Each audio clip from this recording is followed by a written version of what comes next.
Have you ever wondered how you could reprogram your subconscious mind?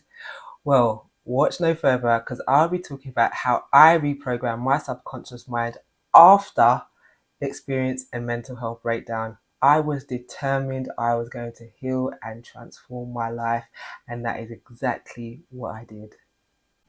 Hi and welcome back to my channel, and if you're new here, thank you for joining me. My name is Andrea Corbett. I am a trauma-informed mindset coach and a heart healing practitioner. In today's video, I'm going to be talking all about the subconscious and conscious mind and how I was able to reprogram my subconscious mind after being diagnosed with a mental health illness, and how I refer to the two when talking about my coaching services. So if you want to find out more about the subconscious and conscious mind, keep watching.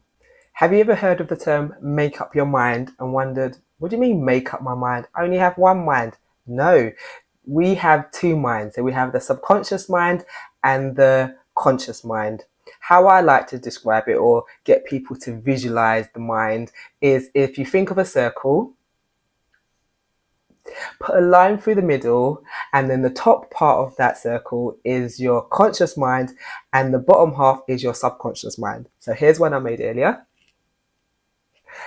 Right, got that visualization? So now if you think of the top part, so your conscious mind, as the lid, so between the ages of 0 to 7, that lid is lifted. So then what you're left with now is an open subconscious, and our open subconscious receives messages from our family, our friends, external sources, things we think about ourselves, and they are what we may call our limiting beliefs, or at the ages of 0 to 7, they're just your beliefs. These are the things that you think are true because you've heard people tell you that these things are true. After the age of 7, that lid is then put back on. So now you have your thinking mind. So you're able to think for yourself. And as we get older, those thoughts or those beliefs that we had, we're still thinking about them because they are ingrained now in our subconscious mind. So now when you hear the term make up your mind, you're not confused as to say, I've only got one mind. You now know you have two minds, so your subconscious mind and your conscious mind. I'm now going to go through the difference between the two. So with your conscious mind, it allows you to perceive and process information through your senses, such as your seeing, hearing, smelling, tasting and touching senses. The subconscious mind is an important part of our daily lives. It enables us to make decisions based on our current situation and goals. It allows us to think logically and rationally, and it weighs up the pros and cons of different options. So it chooses the best course of action. So whether to eat the cake or not eat the cake, that is the question.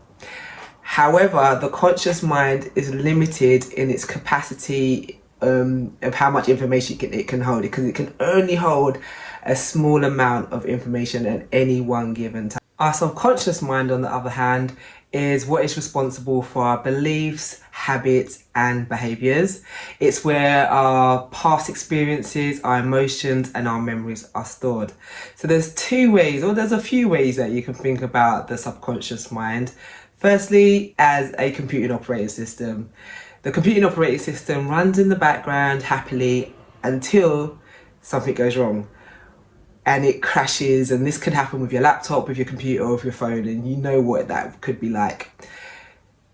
You then have the elephant and the rider. I was introduced to this concept or analogy when I started to deliver the Mind Apples program, and the elephant is your emotional side and the rider is your irrational side.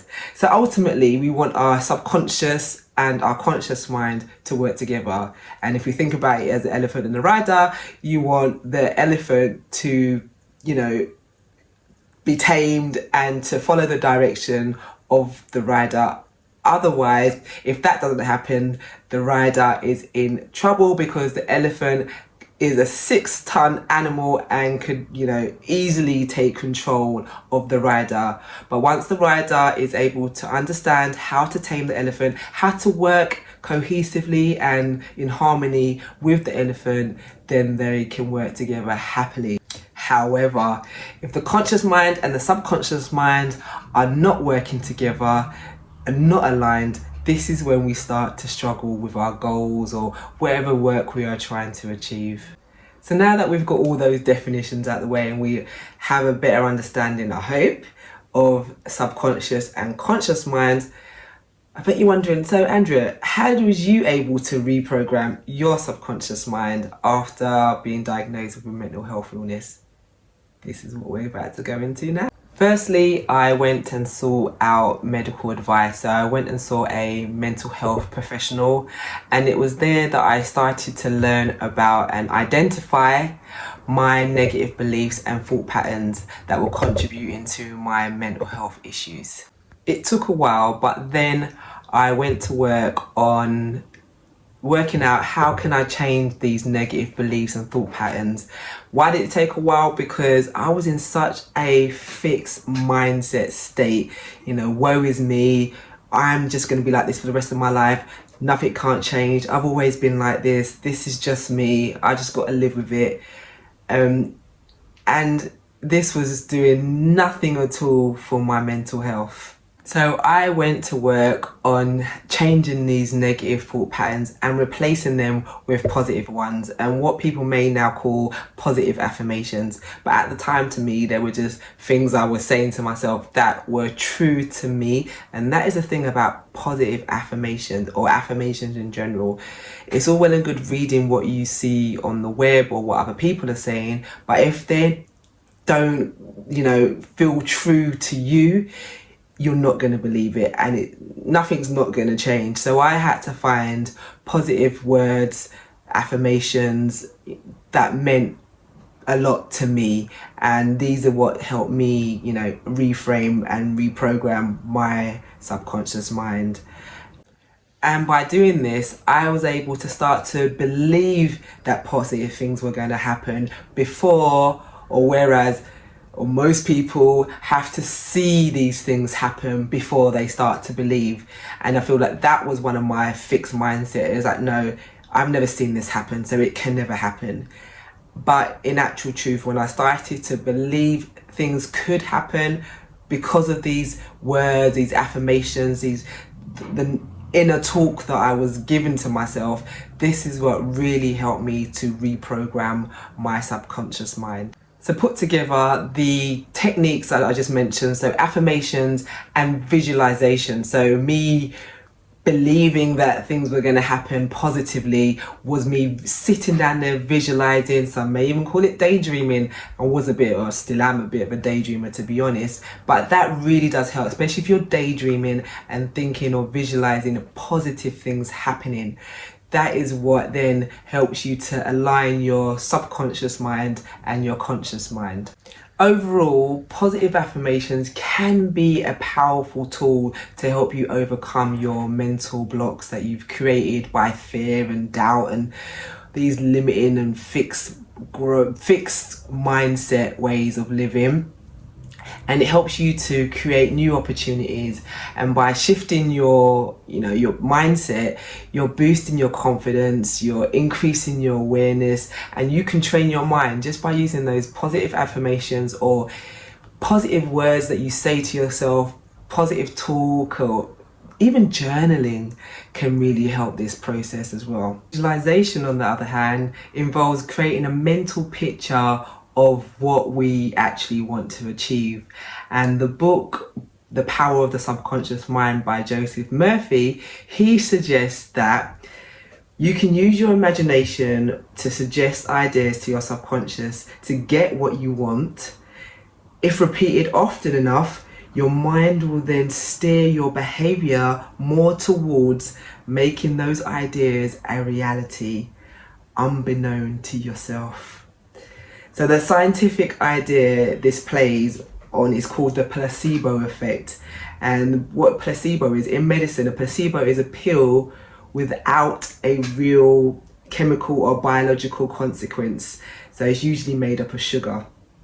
So in today's video, we've gone through the definition of the conscious and subconscious mind, how I was able to use visualization and positive affirmation to help me reprogram my subconscious mind after being diagnosed with a mental health illness. And just to put, that wasn't the only two things that I used, but this is just to keep this video to a decent length. And now I'm going to be talking about how I describe my coaching services as subconscious and conscious programming coaching.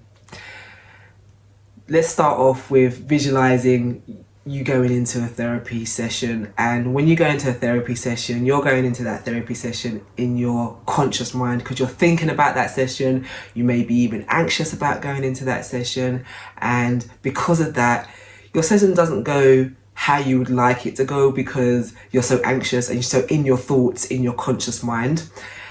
Now with heart healing, what happens is we have a session via Zoom, or it can be face to face. And you are coming in your conscious mind because you are in your thinking mind. You're thinking about what may happen, what might you say. However, my first port of call is to put you or support you to go into a deep meditative state using hypnosis. As a qualified hypnotherapist, that's what and how we start our sessions. By doing so, you are more relaxed and more susceptible to be able to go deeper into your subconscious mind now, to really go into the past and your memories and your emotions. As a result of that, you're more open and honest to have this conversation, and the session will then go through a lot smoother than in a regular therapy session, because as mentioned, you're able to easily go back to your past and your memories without being so conscious and without thinking about it too much, because you're in a relaxed state. So I call heart healing a subconscious coaching because, as mentioned, you're using or going into your subconscious mind, and we go into the subconscious mind using our inner child, which is another video that I will be creating to explain a bit more about heart healing, but more than that, our inner child. And we've all got an inner child, and how important it is that we care for our inner child. So going back to my original example, the difference between conscious coaching and subconscious coaching is that with the conscious coaching, you're more aware and more anxious about going into the session, and with heart healing, aka subconscious coaching, you are more relaxed and more at ease to have those open conversations. And just to wrap up this video, thank you for getting this far, and I would really like to continue this conversation. So if there are other things that you've used to reprogram your subconscious mind, let me know in the comments and I'll be sure to get back to you. Next, if you have enjoyed this video, please give it a thumbs up and even consider subscribing to my channel. It will help me a lot as a newbie to the YouTube world. All that's left for me to say is thank you, and I will see you next week.